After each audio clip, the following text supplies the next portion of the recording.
Quand un collectif parvient à démontrer qu'un méthaniseur XXL porté par Shell Energy n'est pas viable économiquement et va endetter des agriculteurs pendant des décennies, ce collectif-là n'est pas juste en train de bloquer un projet polluant, mais d'ouvrir une brèche dans le récit hégémonique de croissance infinie et à tout prix.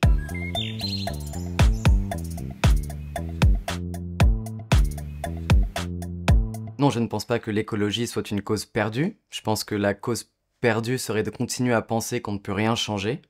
On a quand même identifié 162 cas de victoire de lutte locale, rien que sur les 10 dernières années, donc ce n'est quand même pas rien. Par contre, ce qu'on pourrait dire, c'est potentiellement que l'écologie a perdu en crédibilité peut-être ces dernières années. Mais nous, on pense, à Terre de Lutte, que l'écologie, c'est aussi et surtout la préservation des terres agricoles, la préservation des forêts, la préservation des rivières, mais elle permet aussi et surtout de préserver des tissus sociaux et des bassins de vie. Je pense que c'est toujours le moment de parler de victoire, que nos idées, elles progressent ou qu'elles régressent. Au moins, c'est un sujet qui permet de nourrir nos réflexions.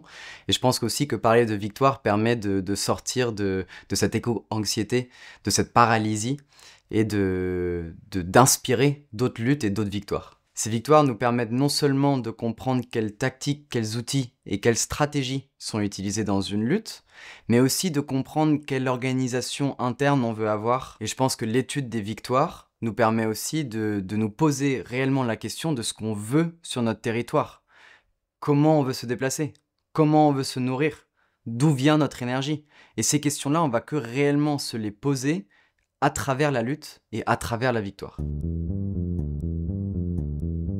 L'étude des victoires dans sa globalité nous permet aussi d'appréhender les luttes dans le sens d'un réseau décentralisé, et pas en étudiant chaque victoire au cas par cas, mais plutôt de comprendre qu'est-ce qui se dégage de la multitude de ces victoires. Et donc avec cette analyse-là, on n'est pas seulement en train de regarder les effets d'une seule victoire, mais de comprendre ce que veut dire des centaines de victoires pour le mouvement social. Quand un collectif parvient à démontrer qu'un méthaniseur XXL porté par Shell Energy n'est pas viable économiquement et va endetter des agriculteurs pendant des décennies, ou qu'un collectif arrive à démontrer qu'un golf de luxe dans un village de 450 habitants est une aberration en termes d'utilisation de ressources, ce collectif-là n'est pas juste en train de bloquer un projet polluant, mais d'ouvrir une brèche dans le récit hégémonique de croissance infinie et à tout prix.